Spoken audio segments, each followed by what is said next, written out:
Eleonora Marchesin, Tommaso Ruggeri, Anna Zavatta, Eleonora Colombara, Radu Andrei Alessandro, Arianna Bauce.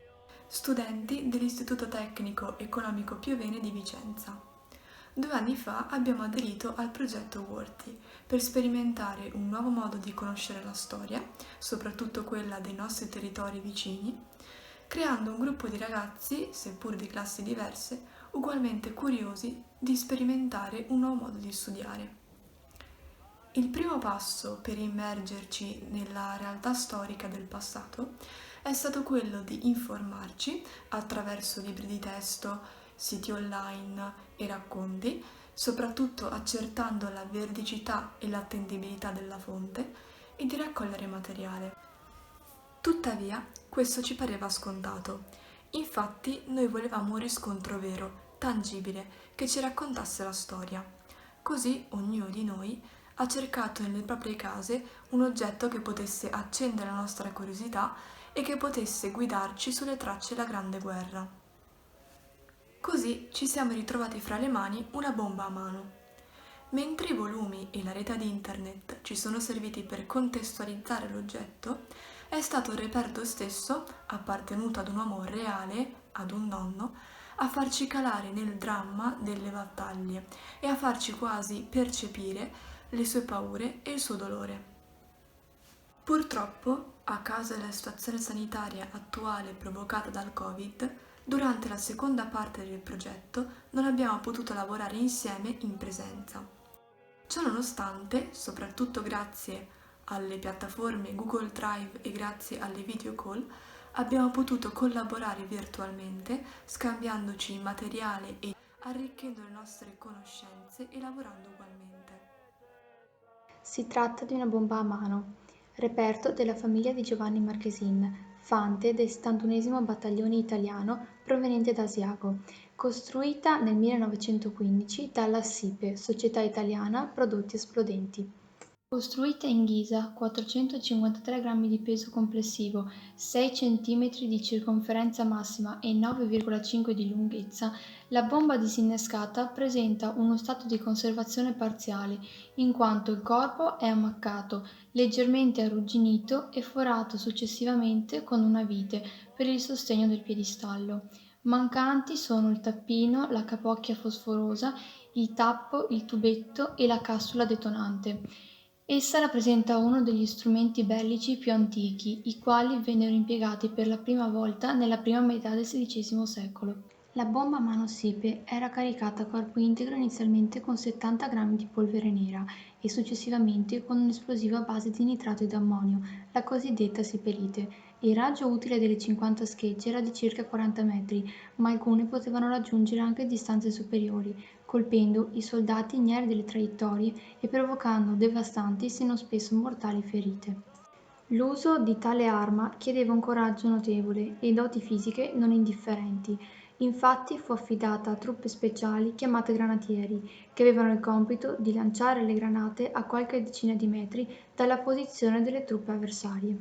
Solo a guerra iniziata i nostri soldati vennero addestrati adeguatamente all'uso della bomba a mano, mentre i nostri nemici austro-ungarici erano già addestrati e dotati quindi di ottimi ordigni di fabbricazione tedesca.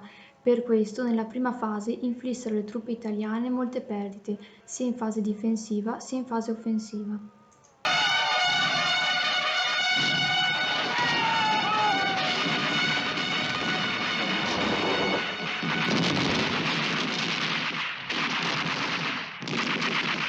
Questo tipo di bomba a mano era dotazione dell'esercito italiano e proviene dall'altopiano di Asiago, dove si consumarono battaglie lunghe e terribili, come quelle sull'Ortigara che fecero 28.000 morti, e la Strafexpedition, che distrusse quasi completamente la cittadina di Asiago. Nel febbraio 1916 il comando austro-ungarico studiava un piano per attaccare l'Italia dal Trentino, con un'operazione definita come Offensiva di Primavera, e che prese il nome di Strafexpedition. La Strafexpedition interessò un fronte montano di circa 60 km tra la Val d'Adige e la Val Sugana, coinvolgendo 4 armate per un periodo di 40 giorni. Senza dubbio l'offensiva è stata una delle più gigantesche e complesse operazioni della Prima Guerra Mondiale, svoltesi in terreno montuoso e accidentato, Le prime rapide conquiste austro-ungariche fecero temere un travolgente successo del nemico. Caddero importanti capisaldi montani, come gran parte del massiccio del Pasubio, il Toraro e l'altopiano di Tonezza, e il 20 giugno l'attacco si estese all'altopiano, sfondando il fronte, entrando ad Asiago e assestandosi sul Monte Cengio. In Val Magnaboschi è ancora possibile trovare il cippo commemorativo che segna il limite di avanzata massima degli austriaci, raggiunto proprio nel giugno 1916. L'Austria si concentrò alla sinistra del Posina e alla destra della Val d'Assa, fino a Roana, quindi sul Monte Zebio e sull'Ortigara. Si tratta della più grande battaglia in quota mai combattuta. Il Monte Ortigara divenne il calvario degli alpini per i 13.000 alpini morti durante le 3 fasi della battaglia. A terra! Una pattuglia austriaca! Fuoco!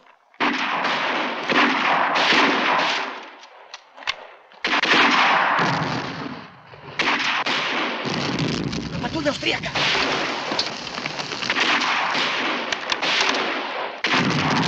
Gennaio 1918 l'esercito italiano riconquistò i Tre Monti, ripristinando così la situazione precedente, sostenuto dalle fresche e ben equipaggiate truppe inglesi e francesi. In pianura, il 15 giugno 1918, l'esercito tedesco sfondò a Nervesa della battaglia, minacciando dal Montello di attaccare alle spalle le truppe italiane, che si ritirarono sulle sponde del fiume Piave per impedire al nemico di avanzare. Il successivo 30 giugno le forze degli alleati inglesi e americani, con un nuovo generale italiano, Armando Diaz, passarono alla controffensiva e nella battaglia di Vittorio Veneto le forze austro-ungariche furono definitivamente sconfitte.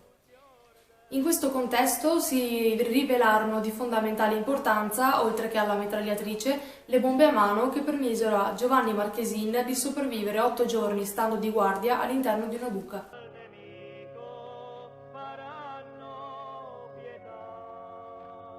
La guerra, che doveva essere un blitzkrieg nel 1914, era diventata una guerra di trincea. L'esercito italiano si stava logorando a causa di malattie e infezioni e nei reparti combattenti si stava affievolendo la speranza di vittoria. Il fronte orientale italo-austriaco si trovava presso il fiume Isonzo, dove furono combattute 12 devastanti battaglie, dal 1915 al 1917, fino a quella dal 24 ottobre al 7 novembre 1917, conosciuta come Battaglia di Caporetto. Nei primi mesi del 1917, lo Stato Maggiore chiamò alle armi circa 80.000 diciottenni della classe del 1899, tra cui anche Giovanni Marchesin. Mentre sulle montagne gli alpini combattevano per difendere gli altopiani, sulle pianure gli austro-ungarici, rafforzati da reparti tedeschi non più impegnati sul fronte russo e con l'uso di gas, tentarono un'azione violentissima, stremati anch'essi dai numerosi anni di battaglie. L'attacco austro-tedesco iniziò il 24 ottobre del 1917 e portò alla disfatta di Caporetto e allo sfondamento della linea del fronte italiano, che si assestò sul fiume Piave. Per 6 giorni gli austro-ungarici bersagliarono gli italiani e li costrinsero a ripiegare.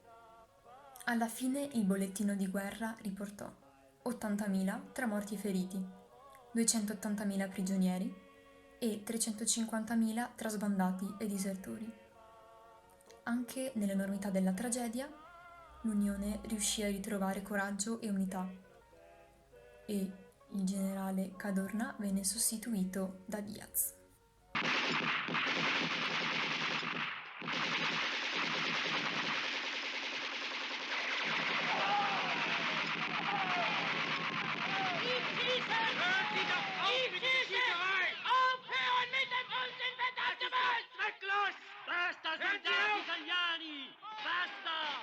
Basta, soldato italiano! Non si fa uccidere così! Tornate indietro! Basta! Basta! Basta! Basta! Dopo la disfatta di Caporetto, Nervesa, piccolo paese veneto, entrò a far parte di quella linea di difesa che andava dallo Stelvio al mare, con i terribili luoghi del Pasubio, dell'altopiano dei 7 comuni, del Monte Grappa, del Montello e del Piave.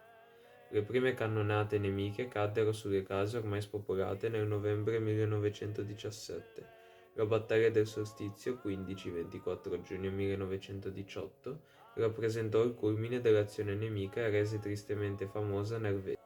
Il 15 giugno l'esercito tedesco sfondò Nervesa della battaglia, minacciando dal Montello di attaccare alle spalle gli italiani che si ritirarono in una posizione favorevole sulle sponde del fiume per impedire al nemico di avanzare. Il Comando Supremo Italiano decise di procedere alla sostituzione di molte delle truppe che erano state in linea nelle tragiche giornate della disperata difesa, proprio con quei diciottenni, ragazzi come noi, ragazzi del 99, sommariamente e velocemente addestrati. I ragazzi del 99 vennero inviati al fronte. In prima linea così Giovanni si trovò nell'inferno, mentre i nemici sfondavano a Nervesa. In questo contesto si rivelarono di fondamentale importanza, oltre alla mitragliatrice, le bombe a mano, che permisero a Giovanni Marchesin, fante del 71° Battaglione Fanteria, di sopravvivere 8 giorni stando di guardia all'interno di una buca. Solo il 23 giugno, esaurito senza successo l'offensiva, l'esercito austriaco e ungarico ripassò il Piave ed iniziò la ritirata. Ma non era finita. Fino all'offensiva italiana dell'ottobre 1918, Nervesa venne ancora costantemente battuta dall'artiglieria avversaria. Alla fine delle ostilità il paese non esisteva più.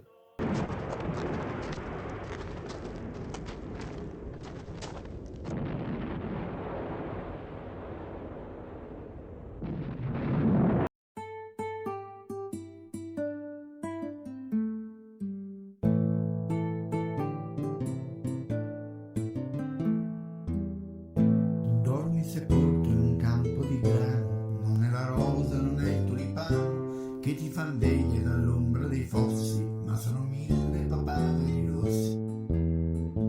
Lungo le sponde del mio torrente voglio che scendano in luce argentata, non più i cadaveri dei soldati portati in braccio dalla corrente.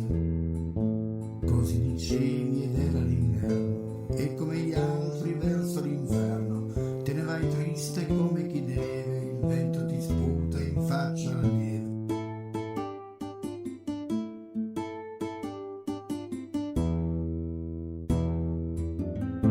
Fermati Piero, fermati adesso, lascia che il vento ti passi un po' addosso, dei morti in battaglia ti porti la voce, chi diede la vita e in cambio una croce. Ma tu non lo udisti e il tempo passava, con le stagioni a passo di giava, ed arrivasti a varcare la frontiera in un bel giorno di primavera. In questo tipo di attività abbiamo incontrato alcune difficoltà, soprattutto per quanto riguarda la ricerca delle informazioni relative alla provenienza della bomba e a Giovanni Marchesin e nell'associare il corrispettivo contesto storico personale e globale. La ricerca su internet ci ha aiutati molto, come la lettura di saggi storici, ma la cosa più interessante è stata tenere in mano una bomba. Questo, difatti, ci ha provocato delle emozioni molto importanti e significative. Ci siamo immedesimati nel ragazzo Giovanni Marchesin e abbiamo immaginato come si sentisse la prima volta che l'aveva stretta tra le mani e a quanta paura abbia provato in quella buca mentre tutto intorno esplodeva. Abbiamo anche pensato che davvero fu una follia mandare a morire ragazzi così giovani ed inesperti e ci siamo interrogati su di noi. Cosa avremmo fatto noi al loro posto? Era così diversa la gioventù di allora da oggi? Interrogativi che ancora sono senza risposta. Cadesti in terra senza un lamento e ti accorgesti in un solo. Però abbiamo imparato che ci sono sempre troppi innocenti che pagano per le scelte dei grandi. Inoltre abbiamo imparato a guardare con occhi diversi le nostre montagne, il nostro territorio, che hanno una storia così ricca e drammatica che è giusto conoscere e tramandare. Ninetta mia, crepare di maggio, ci vuole tanto, troppo coraggio. Ninetta bella, dritto all'inferno, avrei preferito andarci in inverno. E mentre il grano ti stava a sentire, dentro le mani stringevi un fucile, dentro la bocca stringevi parole, troppo gelate per sciogliersi al sole.